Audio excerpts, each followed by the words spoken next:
this video, we will show you how we encourage students to practice counting by rote, we call it, where they're counting from memory, and different strategies and experiences that children can have at home outside of school to help with their counting practice. So in kindergarten, we teach children how to start counting from 1 all the way up to 100, and we teach them how to count to 100 by groups of 10. And so looking at these numbers up here, this is counting by ones, where we're counting in the next number sequence. So we start with 1, 2, 3, 4, 5, 6, and go all the way up to 100. Down here, we show them how to count by groups of 10, 10, 20, 30, 40, 50, all the way up to 100. These numbers are called decades, and so we encourage the children to start counting in groups of 10 all the way up to 100. Those are 2 skills that children should have by the end of kindergarten. Some ways to help encourage their oral counting. One way is to help them practice counting backwards to develop their number sense. So when you start at one number, you would move backwards. So you count 17, 16, 15, 14, 13, similar to like a rocket ship blasting off. You can also practice counting from a different number. So instead of counting from 1, you can count from 5. So if we start at 5, 5, 6, 7, 8, 9, and we would expect students to practice not having to go all the way back to 1 to get to 5.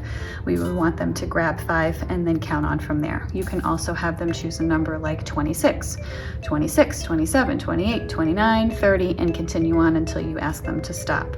And then the last example here is counting across decades, which is often challenging for kindergartners. So the more practice, the better. Getting from 29 to 30 or from 39 to 40 is often a challenge. So the more practice they have, the better off they'll be. Here are some tools here that you can use at home. Here we have a 100s chart. So if you have students grab a number, let's say point to a number, I'm going to point to 24, and I can oral count my way across the hundreds chart. These are the bridge decades, which is what I was talking about before, getting from 29 to 30, 39 to 40, 49 to 50.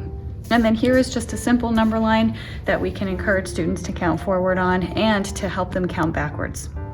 Children at this age often need visual aids to help support their oral counting, and so these are 2 pretty common and easy to put together tools so that you can have these at home. And finally, some examples of real-world counting experiences. When students are out of school, anytime they're walking anywhere, they can count with each step that they take. A hopscotch board is really fun to put numbers in and have them practice counting forward and backward. You don't have to start at 1, you can start at any number. You can even have them practice counting by tens. Any kind of jumping activity, walking up and down the stairs, hopping on one foot, are also terrific activities to help practice counting.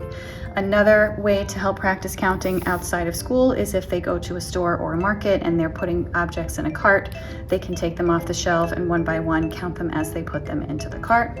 And another opportunity could be if they're helping to prepare for a meal, they can count out the dishes, the forks, the spoons, the napkins, and have them encouraged to set the table and participate in what's happening at home, also incorporating counting into that. We hope that this video helps, and have fun with math.